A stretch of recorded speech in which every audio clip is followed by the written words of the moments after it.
Assalamualaikum warahmatullahi wabarakatuh. Saya menginterogasi 4 orang tangkapan di Poso dan Ampana. Ada 22 orang di Poso dan Ampana, 1 di Bekasi, 1 di daerah Berau di Kalimantan Timur. Yang membuat saya miris adalah setengah lebih dari mereka ini adalah angkatan muda. Adik-adik muda seusia adik-adik mahasiswa, ada yang 18 tahun, ada yang 22 tahun, ada yang 21 tahun, tapi rata-rata adalah usia produktif. Ini harus kita perhatikan. Dan ketika saya interogasi mereka, pintu masuknya sama. Saya setiap menginterogasi mereka selalu menggunakan rokok. Dan ketika saya tawarkan rokok, dia pasti mengharamkan. Itu yang pertama. Setiap saya menginterogasi mereka, saya selalu meletakkan minuman di sebelah kirinya. Dan dia pasti oper ke sebelah kanan. Dia nggak mau minum dengan tangan kiri. Lalu ketika belum duduk, saya biarkan berdiri, saya berikan dia minuman untuk minum. Dia pasti menolak itu sebelum diberikan kursi untuk duduk. Ini mungkin menurut kita semua ini memang sunnah-sunnah yang tidak boleh. Makan berdiri, minum berdiri, mungkin itu. Tapi ini yang paling strict adalah ketika ini semua menjadi kekuatan-kekuatan politik, sunnah-sunnah ini menjadi guliran-guliran yang doktrinatif, maka mereka akan menjadikan itu sebagai kegiatan keseharian, sebagai alat untuk membuat demarkasi imajiner. Yang membedakan dia dengan orang togut seperti saya adalah dalam hal melaksanakan sunnah-sunnah itu. Ini politisasi sunnah, bukan hanya politisasi agama. Ini sudah politisasi sunnah. Dan ini adalah, saya bisa melihat itu. Dan salah satu gestur dari anak-anak muda ini, ketika dia mengatakan nikmat, dia mengatakan nikmat. Ini sudah pasti. Dan ketika saya jebak dengan pertanyaan-pertanyaan supaya dia menyebut hari Minggu, dia nggak mau. Dia pasti menyebutkan hari Ahad. Ini sudah indikasi-indikasi berusaha bagaimana anchor-anchor dalam pemikiran mereka, subconscious mind mereka sudah dikuasai orang lain. Saya berjam-jam bersama mereka. Mulai dari habis Isya, saya selesai hampir subuh. Hanya 4 orang. Dan masih ada 18 lain yang belum saya sentuh. Makanya ini pekerjaan yang tidak mudah memang untuk membedah otak mereka. Mereka itu terpapar dari kajian-kajian di luar sekolah, ekstrakurikuler, di luar lingkungan keluarga. Mereka kemudian diminta untuk memusuhi negara ini karena negara ini adalah togut yang dibangun dari uang riba. Awalnya dari situ. Mereka dihantam dengan riba dulu, baru dihantam dengan demokrasi dan Pancasila, setelah itu dihantam dengan konsep al-wala wal bara. Semua polanya sama. Ada 320. Kemarin yang terakhir ini tersangka MB namanya, umurnya 17 tahun, nanti 18 tahunnya 2 bulan lagi. Dia ini memang dihantam dengan proses seperti itu. Dia dipisahkan dulu dengan lingkungannya, bahkan mengharamkan pemahaman orang tuanya. Kemudian setelah itu dia berusaha dipisah dari lingkungannya. Anak ini berprestasi, NEM-nya tinggi. Dia ini keluar dari SMAN 1 Poso pada usia semester 4. Dia keluar karena dia sudah gerah dengan sekolah yang dibiayai dari hasil riba oleh pemerintahan togut dan berbasis Pancasila, undang-undang buatan manusia.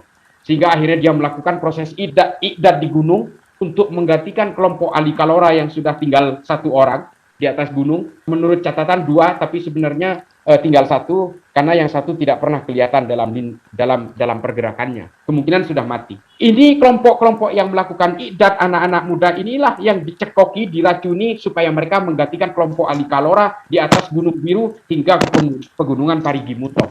Kemudian ini yang membuat saya miris adalah hampir 2 orang diantaranya dia terpapar di penjara. 1 kasus pembunuhan, 1 kasus narkoba. Jadi ketika saya minta buka baju, ini meskipun ini bukan indikasi, 1 badan itu isinya tato semua. Karena dia bekas bandar di salah satu kota di Sulawesi. Dan kemudian yang kedua kasus pembunuhan. Dia ini terpapar di penjara setelah bersentuhan dengan youth resilience itu. Salah satu yang mempengaruhi mereka adalah kasus terorisme. Dia kemudian dicekoki dengan pemikiran-pemikiran seperti ini. Setelah bebas dari penjara, dia bergabung dengan jaringan Mujahidin Indonesia Timur. Ini persoalannya. Ternyata pemenjaraan itu bukan solusi yang terbaik. Tetap solusi terbaik itu adalah moderasi beragama dan moderasi kebangsaan. Makanya kemarin saya sudah mengusulkan kepada Densus, terutama anak yang masih berusia di bawah 20 tahun ini jangan dipenjara. Dia harus disentuh dengan pemahaman-pemahaman dan diajak berdiskusi. Istilahnya kalau pemakai narkoba itu direhabilitasi saja. Saya terus terang, justru kalau mereka ini dibenamkan dalam penjara, mereka akan terpapar di dalam penjara. Saya yakin itu. Berkaca kepada 2 temuan saya dari kasus pembunuhan dan kasus narkoba ini terpapar di penjara semua. Dan akhirnya setelah keluar, 2 orang ini ingin menyerbu rumah dinas Kapolda dan juga ingin membakar kantor Polda. Karena dianggap sebagai kekuatan togut yang paling utama adalah polisi. Ini yang menjadi gambaran dari kita semua bahwa angkatan muda hari ini adalah target utama dari kelompok-kelompok teror. Kemarin waktu penangkapan NII di Darmasraya, di Payakumbuh dan di Tanah Datar, itu banyak sekali dari kalangan anak muda. Yang paling muda waktu itu saya temui adalah tersangka MD, itu usianya masih 23 tahun. Dan dia militansinya luar biasa, tapi sudah berhasil dideret hari ini. Nah, harapan saya adik-adik sekalian, mohon ad-dinul aqli, beragamalah dengan akal, kecuali keberadaan Allah itu memang tidak bisa dijangkau dengan logika. Tapi untuk urusan-urusan usul fikih, ideologi-ideologi yang berwujud tafsir-tafsir itu memang harus menggunakan logika. Percayalah, agama ini tidak diturunkan untuk membangun kebencian, membangun kekerasan. Agama ini diturunkan oleh Allah untuk membangun kedamaian di atas muka bumi ini. Kalau kemudian kita dengan beragama justru membenci orang lain, ingin membinasakan orang lain, atau ingin melakukan praktik-praktik kekerasan kepada orang lain, ini bukan tujuan agama. Ini pasti tafsir-tafsir yang dialirkan karena sudah ditunggangi oleh kekuatan-kekuatan politik pada zamannya. Jadi agama itu bukan ideologis, tapi tafsir-tafsirnya ideologis. Ini jelas. Kalau kita lihat tafsir-tafsir Ibnu Taimiyah, dia hidup pada masa keterpurukan politik Islam, keruntuhan Bani Abbasiyah, dan di tengah-tengah perang salib ketika itu membuat tafsir-tafsir Ibnu Taimiyah ini selalu mengglorifikasi militansi. Dia konsepnya al-wala wal bara yang kemudian menghasilkan produk-produk akhir yang bernama takfiri. Ini yang harus kita perhatikan, bahwa dengan beragama kita tidak harus bergelimang kebencian. Dengan beragama justru kita harus memanusiakan manusia dan menjadi khairun nas anfa'uhum linnas, menjadi manusia yang berguna karena kita betul-betul berguna bagi manusia lainnya. Ini yang penting. Makanya dengan beragama kita harus berakhlakul karimah supaya Islam ini menjadi agama yang menjadi rahmat bagi seluruh alam semesta ilal yaumil qiyamah. Al-Habib Lutfi bin Yahya, beliau orang alim, beliau ulama besar. Iya. Beliau itu memegang ada beberapa puluh thariqah beliau pegang. Habib Lutfi bin Yahya Pekalongan.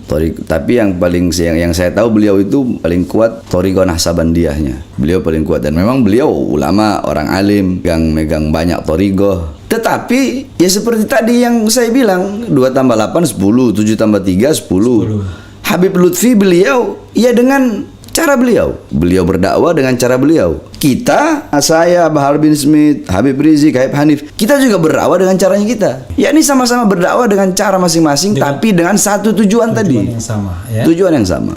Menghidupkan Islam. Kita sama-sama menghidupkan Islam, bukan cari hidup dalam Islam.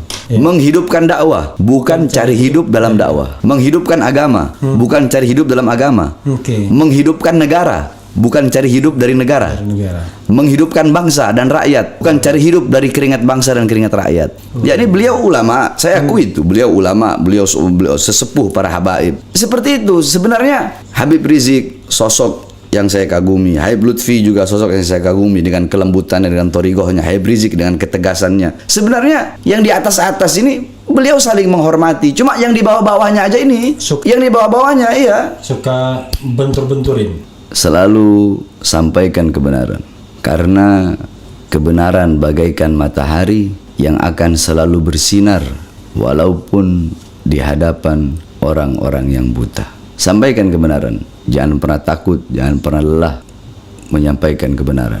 Kita bersatu sama-sama membangun bangsa, membangun ini negara, karena kita semua cinta kepada ini negara. Kita bangun sama-sama agar negara yang kita cintai ini menjadi baldatun thayyibatun wa rabbun ghafur, negara yang makmur, negara yang sejahtera, negara yang tidak tunduk kepada negara-negara asing, negara yang berdiri dengan sendirinya, menjadi negara yang berwibawa, menjadi negara yang bisa mensejahterakan rakyatnya, bukan mensejahterakan orang-orang asing. Kita bersatu semuanya. Baik pemerintahnya, pemerintah bersatu dengan para ulama, ulama bersatu dengan para pemerintah, bersama-sama dan rakyatnya, orang kayanya, orang miskinnya, semuanya kita semua bersatu. Agama apapun, warna kulit mau hitam, mau putih, mau kuning, suku apapun, agama manapun, kita bersatu sama-sama. Kita bangun Indonesia untuk lebih makmur, lebih jaya, dan mudah-mudahan kita semua mendapat rahmat dan ridha dari Allah Subhanahu wa taala. Amin amin ya rabbal alamin. Amin ya rabbal alamin. Dengan beragama, kita tidak harus bergelimang kebencian. Dengan beragama, justru kita harus memanusiakan manusia dan menjadi khairun nas anfa'uhum linnas, menjadi manusia yang berguna karena kita betul-betul berguna bagi manusia lainnya. Ini yang penting. Makanya dengan beragama kita harus berakhlakul karimah supaya Islam ini menjadi agama yang menjadi rahmat bagi seluruh alam semesta ilal yaumil qiyamah. Semoga Allah senantiasa menuntun kita di jalan yang diridhoinya. Aku qouli hadza astaghfirullah li wa lakum. Wassalamualaikum warahmatullahi wabarakatuh. Terima kasih.